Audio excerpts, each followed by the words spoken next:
Hey everybody, what's up and welcome back to today's video guys. And today guys, I'm going to be showing you how to go ahead and deactivate a listing on your Etsy store.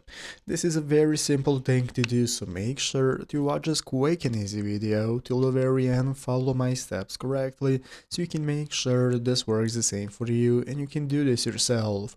But yeah guys, let's get straight into it.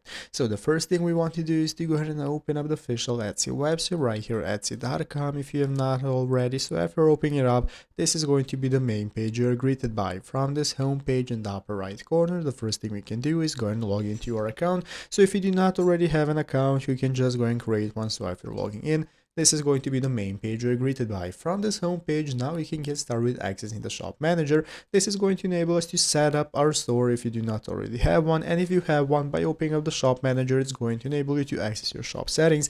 And now we can get started following this Etsy Help Center article right here on how to deactivate the listing. So basically guys, if you'd like to remove a listing from your shop permanently, you can delete it, but to deactivate your listing and then maybe turn it back on at some point of time, you're going to go etsy.com and open up the shop manager just like I explained right here. So once you open up your shop manager, you're going to click listings. This is the tab you're going to see. So open up a listing and then check the listings you want to deactivate. Once you check them and click the check boxes next to their name, you can click the deactivate button at the top of the page that's going to appear in your shop manager. And once you click that, you are going to successfully deactivate your listings. So you can see your inactive listings from the listings page, and by selecting inactive under listing status and taking a look at them if you ever want to restore them. So that's how it's done. I hope this video was helpful. If it was, make sure to leave a like and subscribe to the channel. Thanks for watching, take care and bye.